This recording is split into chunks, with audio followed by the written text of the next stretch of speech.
जो climate change ने एक बहुत बड़ा हमारे लिए सवालिया निशान, यानी कि पाकिस्तान उन मुल्कों में शामिल है जो क्लाइमेट चेंज के अंदर उसका अमल दखल तो इतना नहीं है, लेकिन जो इस की सज़ा है या इससे जो असरात हैं इसके, उसको भुगतने वाले ममालिक में सबसे ज़्यादा है। और अब बात बढ़कर हमारे ग्लेशियर्स तक आ गई है। जनवरी का ये चौथा हफ्ता शुरू होने वाला है और अभी तक हमने सर्दी की बारिश नहीं देखी, ना ही हमारी कोई बर्फ़बारी हुई है।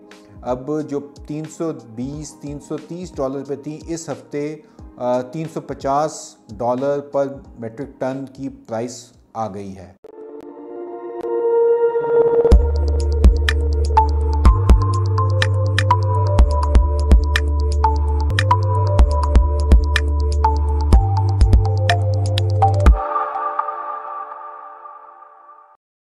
जी बिस्मिल्लाहिर्रहमानिर्रहीम, welcome to your own show हम और हमारी ज़रात। इसमें बात होती है मुल्क की जो तजारत है, मईशत है, इसके साथ साथ ज़रात है, उससे मुंसलिक तमाम लोगों की जो कि इसके फ़ायदा भी ले रहे हैं। इसके साथ साथ बहुत सारी जो हमारी आबादी है और हमारे मुल्क से बाहर जो आबादी है दुनिया की, वहाँ पे इसको एक्सपोर्ट भी कर रहे हैं।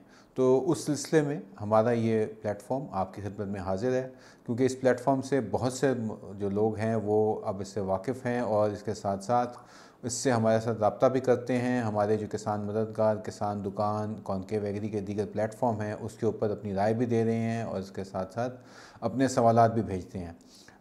उम्मीद है कि हम इस प्रोग्राम को आपकी उम्मीदों के मुताबिक चला रहे हैं और इसमें आपकी जो शिरकत है वो हमारे लिए बाइस मसरत भी होती है। इसके साथ हमारी जितनी हमारी आपस में रब्ता रहता है, उतने बेहतर हम सवालात के जवाब भी ढूंढते हैं आपके लिए। बात शुरू करते हैं जी, लेकिन उससे पहले आपसे दरख्वास्त ये है कि आज के प्रोग्राम में तो आप आई हैं इसके लिए, लेकिन मुस्तकिल रहने के लिए आप हमारी चैनल को सब्सक्राइब कर लें और हमारे जो दीगर सोशल मीडिया प्लेटफॉर्म्स हैं, फेसबुक है, इंस्टाग्राम है, इसके साथ साथ एक्स है जिसे ट्विटर कहते थे पहले, और लिंक्डइन के ऊपर भी आप कर सकते हैं। तो आज के प्रोग्राम को आगाज़ करते हैं जी। सबसे पहले बात वही करते हैं जो मसले मसाइल हैं, लेकिन सबसे पहले जो क्लाइमेट चेंज ने एक बहुत बड़ा हमारे लिए सवालिया निशान, यानी कि पाकिस्तान उन मुल्कों में शामिल है जो क्लाइमेट चेंज के अंदर उसका अमल दखल तो इतना नहीं है, लेकिन जो इस की सज़ा है या इससे जो असरात हैं इसके, उसको भुगतने वाले ममालिक में सबसे ज़्यादा है। और अब बात बढ़कर हमारे ग्लेशियर्स तक आ गई है। हमारी जो पहाड़ हैं, यानी कि जो कि हमारे कोह हिमालय के पहाड़ हैं, हमारी जो नॉर्दर्न एरियाज़ हैं, जो हमारी स्नो लैंड्स हैं, वो तमाम की तमाम अब इसकी गिरफ्त में आ चुकी हैं। और इस साल जब हम आपसे बात कर रहे हैं, यानी कि हम जनवरी का ये चौथा हफ्ता शुरू होने वाला है और अभी तक हमने सर्दी की बारिश नहीं देखी, ना ही हमारी कोई बर्फ़बारी हुई है। तो इस सिलसिले में आपसे यही बात करनी है कि हमारे जो गिलगित बल्तिस्तान के लोग हैं या हमारे जो नॉर्दर्न एरियाज़ के लोग हैं, वो अब बर्फ़ को तरस के हैं और उनकी तमाम जो समर की, जिसे हम गर्मियों की कहते हैं, या बहार की जो आमदनी होती है, वो जुड़ी होती है ज़रात के साथ। और ज़रात उनकी बिल्कुल ही इस दफ़ा उनको असरात ये हैं कि चैलेंज आ गया है, बहुत ही सख्त चैलेंज आ गया है कि वो कैसे करेंगे। मौजूदा जो सिचुएशन है, जैसे अभी मैदानी इलाकों में यहाँ पे धुंध, जिसे हम फॉग कहते हैं अंग्रेज़ी के अंदर, उसकी वजह से बिल्कुल जो है जो सनत का पहिया भी जाम हुआ है, इसके साथ साथ ज़रात का पहिया तो बिल्कुल ही जाम हुआ है। हमारी ना बारिशें मिली हैं। बारिशों से क्या हुआ है कि हमारी जो हमने कहा था कि हम वीट की जो काश्त कर रहे हैं वो बम्पर क्रॉप के लिए कर रहे हैं, लेकिन जब तक मौसमी असरात उसके मुवाफिक नहीं होंगे, हम उस किस्म की पैदावार नहीं हासिल कर सकते। और उसके असरात ये हुए हैं कि जो हम पहले भी प्रोग्राम में बात कर चुके हैं, लेकिन अब फिर कर रहे हैं कि हमारी जो फसल है आने वाली, वो एक तो डिस्टर्ब हो गया, दूसरा अभी जो मकई का सीज़न शुरू हो गया है, या हमारी जो दूसरे ऑयल सीड का सीज़न है, उसकी पैदावार में ऊपर भी बहुत बड़े सवालिया निशान आ रहे हैं। कि वजह सिर्फ बड़ी सिंपल है, वजह है मौसमी असरात। और आने वाली जो फसलें हैं, यानी कि जो हमारी ख़रीफ़ की मौसम होगा, उसके अंदर हमें बहुत बड़ा चैलेंज आ रहा है।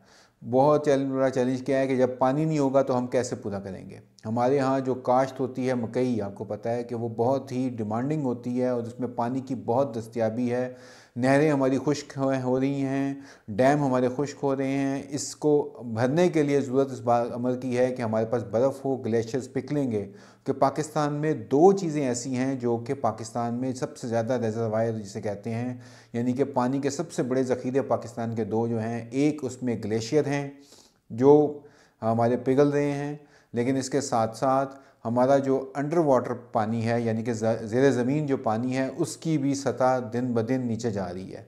हर साल तकरीबन इस्लामाबाद जो कि पाकिस्तान का दारुल खिलाफा है, वहाँ पे 1 मीटर पानी जो है वो ज़मीन सतह उसकी नीचे चली जाती है। तो अब आप अंदाज़ा लगाएं कि जब हम इस किस्म की सिचुएशन पे जा रहे हैं, जब मुझे याद आता है कि कुछ अर्सा पहले जब साउथ अफ्रीका में केप टाउन में बिल्कुल डेड लेवल हो गया था तो वहाँ पे पानी की राशनिंग करनी पड़ गई थी।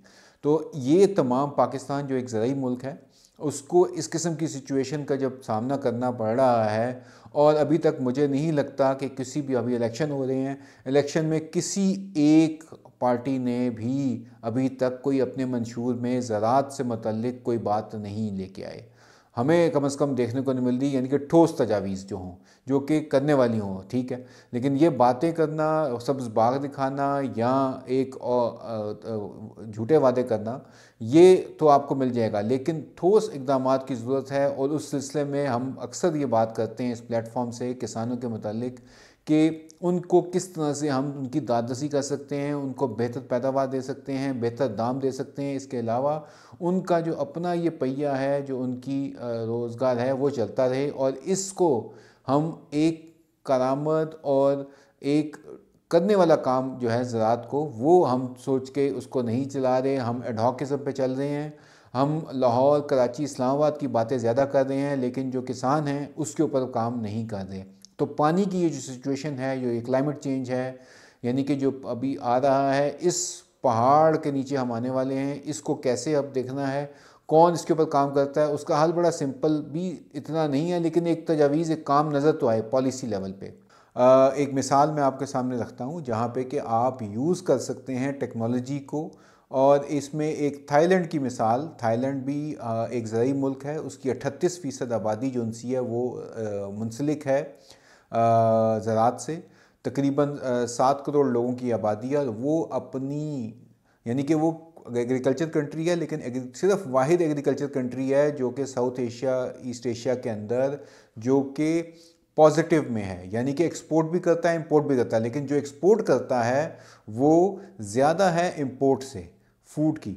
तो अब आप अंदाज़ा लगाएं कि फ़ूड और एग्रीकल्चर को जब हम बात करते हैं तो वहाँ पे तकरीबन 44 साढ़े 44 अरब डॉलर की अपनी उसकी खाली एक्सपोर्ट है।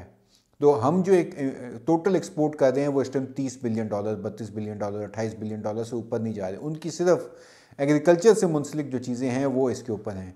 तो अब उन्होंने कैसे इसको अचीव किया है, उन्होंने 2014 में अपना एक प्रोग्राम शुरू किया था जो कि चौथे सनती इनकलाब, जिसे फोर्थ इंडस्ट्रियल रेवोल्यूशन कहते हैं, उसको देखते हुए उन्होंने एक पॉलिसी बनाई। और पॉलिसी में उन्होंने कहा जी कि हम ड्रोन्स को इस्तेमाल करेंगे, हम एग्रीकल्चर में आर्टिफिशियल इंटेलिजेंस को इस्तेमाल करेंगे, हम डेटा को इस्तेमाल करेंगे, यानी कि ठीक डेटा, क्योंकि आर्टिफिशियल इंटेलिजेंस जो है वो भी डेटा के ऊपर डिपेंड करता है। तो अगर हमारा डेटा ठीक नहीं होगा तो हमारे फिर दूरदर्श और सही हमारे फैसले नहीं होते, और हम आर्टिफिशियल इंटेलिजेंस को इस्तेमाल नहीं कर सकते सही तरह।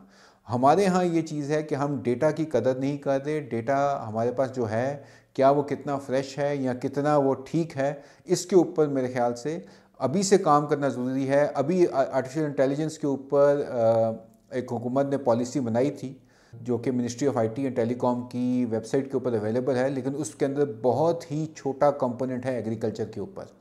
जबकि इसके मुकाबले में थाईलैंड ने ये किया, उन्होंने कहा जी कि हमारी डिजिटल टेक्नोलॉजीज़ यानी कि आईटी, इसके साथ साथ एग्रीकल्चर और फूड, इनकी पॉलिसी की 3 जो सबसे जो बड़े सेक्टर्स थे उन्होंने उसको टारगेट किया हुआ है।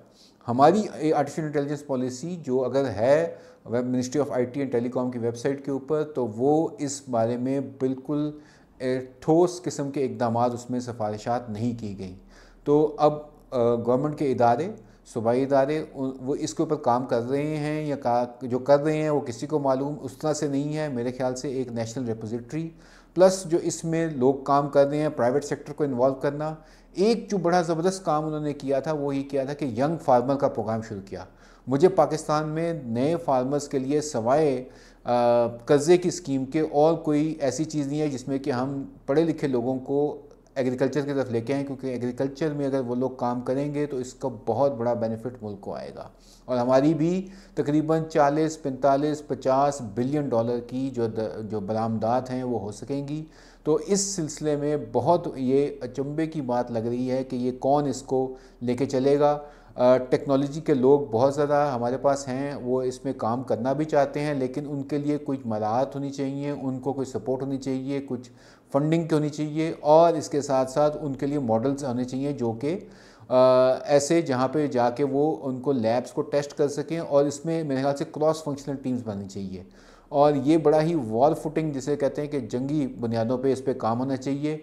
हमारी आने वाली हुकूमत और मौजूदा हुकूमत जो भी है उससे ये दरख्वास्त है शोबे को बड़ा ही सीरियस लेके चलें और ख़ाली हम इंपोर्ट सीड की इंपोर्ट या बाकी चीज़ों को तो बात करते ही हैं, लेकिन या हम सब्सिडी जो दे रहे हैं वो कहाँ जा रही है, ये तमाम जो चीज़ें हैं ये मेरे ख्याल से ये शॉर्ट टर्म होती हैं या आप उसे कहते हैं कि एडहॉक बेसिस पे होती हैं। अगर हमने लॉन्ग टर्म या मीडियम टर्म सोच रखनी है और अपने आप को खुद कफील करना है तो इसके ऊपर स्ट्रेटजिकली बहुत दफ़ा कहा है, दोबारा बात कर रहा हूँ कि फ्रेमवर्क के ऊपर काम करना पड़ेगा और सबसे बुनियादी जो इसमें है वो पानी की ज़रूरियात हैं जो कि हमारे लिए बहुत कम होती जा रही हैं। हम कैसे वाटर हार्वेस्टिंग कर सकते हैं, रेन वाटर हार्वेस्टिंग कर सकते हैं, कैसे हम अपनी जो अर्बन फूड रिक्वायरमेंट्स हैं उनको वहीं पे यूज़ कर सकते हैं, हाइड्रोपोनिक्स को कैसे प्रमोट किया जा सकता है, ये तमाम चीज़ें जो उनसी हैं ये दुनिया ने की हैं और वो कर रहे हैं। हम क्यों नहीं कर रहे, ये हमें सोचना चाहिए और हमारे किसान की हमें सोचना चाहिए कि उसको किस तरह से हमने आबाद रखना है और नए लोगों को उसमें इन्वॉल्व करना है।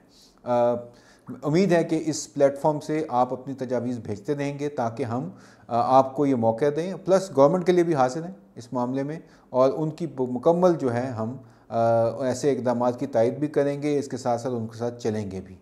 आगे बात करते हैं जी नेक्स्ट यूरिया। जैसे मैंने कहा था पिछले प्रोग्राम में कि इस हफ्ते फिर एक जंप आया है इंटरनेशनल प्राइसेस में और इंटरनेशनल प्राइसेस से हुआ ये है कि अब जो 320-330 डॉलर पे थी इस हफ्ते $350 पर मेट्रिक टन की प्राइस आ गई है। यानी कि मैंने कहा था कि आगे जा रही है और ये और महंगा होगा। इस सिलसिले में मेरे ख्याल से अगर हमने इंपोर्ट करना है, कितना शॉर्ट है, अभी भी लोगों को नहीं मिल रहा, जो मिल रहा है वो ब्लैक मार्केट में मिल रहा है, या तो हम उसे क्या करें कि उससे जो हमारी कंट्रोल्ड रेट्स हैं उनको ख़त्म कर दें क्योंकि उसके ऊपर किसी को भी दस्तयाब नहीं है, बहुत मुश्किलात हैं। इंटरनेशनल मार्केट को देखते हुए लेके चलें और आगे बढ़ें ताकि हम आगे खोल सकें। या तो हम देखें कि हमसाया ममालिक में इंडिया में अभी जैसे $48 बिलियन के वो बजट ला रहे हैं, $48 बिलियन वो खाली सब्सिडी में दे रहे हैं फूड और यूरिया के ऊपर, मुख्तलिफ उनके जो स्कीम्स हैं।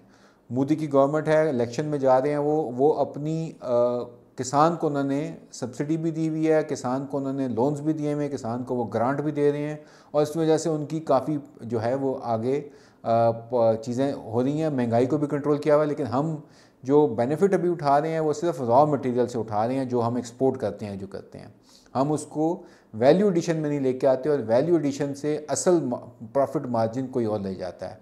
यानी कि पाकिस्तान से जो एक्सपोर्ट्स हुई हैं, जो हमें रिजल्ट्स मिल रहे हैं, वो उस वजह से मिल रहे हैं कि हम रॉ मटेरियल भेज रहे हैं। रॉ मटेरियल का मतलब ये है कि आपको समझ जाएं कि आपको 10% ही हिस्सा मिल रहा है, 90% वो इस लेके जाएगा उसकी प्राइस का जिसने कि वैल्यू एडिशन उसमें की है, यानी कि इसने प्रोडक्ट बनाया है। ये चीज़ें मेरे ख्याल से इसको आने वाली कोई भी गवर्नमेंट हो वो इसको मेरे ख्याल से उसको बुनियादी नुक्ता होना चाहिए कि हमने एग्रीकल्चर को सस्टेनेबल बनाना है तो हमें फिर उसकी प्रोसेसिंग, उसकी मार्केट, उसकी जो वैल्यू एडिशन है इस पे काम करना होगा और इसको लेके आगे चलना होगा। लास्टली जी बात जो सी है वो करते हैं मौसम के असरात हर जगह पे महसूस किए जा रहे हैं। पहले बारिशें ज़्यादा हुई, बरसात में पिछले साल फ्लड आए, उससे भी असरात आए, लेकिन अब जो कॉटन की फसल आ रही है सिंध में ख़ुसूसन, हम अपने टारगेट से तो कम हैं लेकिन क्या हमारे जो किसान इस पे काम कर रहे हैं, क्या हम डिज़ीज़ को कवर कर सकेंगे? इसके लिए एक तरीका ये है कि सिंध के की पैदावार इसलिए ज़्यादा है क्योंकि वहाँ पे पेस्ट कंट्रोल बेहतर था। उन्होंने पेस्ट कंट्रोल को अपने साथ अपनी पैदावार लेने के लिए अपनी जो उनकी जो एग्रीकल्चर है उसको भी चेंज किया है। वहाँ पे ट्रिपल जीन जो है वो बहुत कामयाब जा रही है। मेरी वहाँ के फार्मर से बात हुई है, वो अगले महीने काश्त करने के लिए ढूंढ रहे हैं अच्छा सीड, और ट्रिपल जीन की वैरायटीज़ वो ढूंढ रहे हैं। इसमें जो तमाम इदारे हैं जो रिसर्च के हैं, जो एग्रीकल्चर से रिलेटेड हैं, जो कि सीड की डेवलपमेंट के हैं, उनको मेरे ख्याल से रोल प्ले करना चाहिए। क्योंकि पाकिस्तान की लाइफ लाइन है एग्रीकल्चर और खुसूसन टेक्सटाइल। उसके लिए हमारा मुकामी सतह के ऊपर अच्छा फ़ाइबर अगर पैदा करना है हमने, तो हमारी ये ज़रूरत है कि हम अच्छा सीड उनको प्रोवाइड करें। तो किसान दुकान जो हमारा प्लेटफॉर्म है किसान मददगार के साथ, वहाँ से आपको अच्छा कॉटन का बीज ट्रिपल जीन वैरायटी में दस्तयाब होगा। इसके साथ साथ सनफ्लावर का सीड भी अवेलेबल है, और मेज़ के जो काश्तकार हैं उनके लिए हमने बड़े ज़बरदस्त सीड की अच्छी वैरायटीज़ ली हैं। उनसे आपके लिए दस्तयाब हैं। आप हमारे नुमाइंदों से रब्ता करके अपने ऑर्डर बुक भी कर सकते हैं। इसमें फ़ायदा ये है कि तमाम वैरायटीज़ के मतलब आपको जो प्रोडक्शन प्लान्स हैं, आपको जो एडवाइजरी चाहिए वो फ्री ऑफ कॉस्ट मिलेगी। और इसके साथ साथ आपको ऑथेंटिक, जिसे कहते हैं कि असल जो बग़ैर किसी मिलावट के, बग़ैर किसी झूठ और फ़रेब के, हम आपको आपकी दस्तरस के ऊपर ये तमाम सीड, इसके लिए अगर फर्टिलाइज़र और पेस्टिसाइड चाहिए, इसके अलावा जो आपको दीगर एडवाइजरीज चाहिए, लोन चाहिए, तमाम एक जगह पे आपको मैसर होंगी। आप उससे फ़ायदा उठा सकते हैं। ये हमारी एक काविश है। उम्मीद है कि इससे जो लोग फैज़याब हुए हैं, इस्तेमाल किया, उन्होंने इसको पसंद किया है, और दीगर जो हमारे दीगर जो काश्तकार हजरात हैं उनके लिए भी ये सर्विसेज अवेलेबल हैं। आप ज़रूर हमसे रब्ता करें। 051-111-547726 हमारा हेल्पलाइन नंबर है। वहाँ पे एग्री ग्रेजुएट्स, एक्सपर्ट्स आपकी जो है वो रहनुमाई करने के लिए दस्तयाब हैं। और ये एक हमारी काविश चलती रहेगी। इसमें आपका हम पे एतमाद जो है, इसका बहुत शुक्रिया। इसके साथ ही आपसे इजाज़त चाहेंगे। इंशाअल्लाह अगले हफ्ते फिर मुलाकात होगी। अस्सलाम वालेकुम।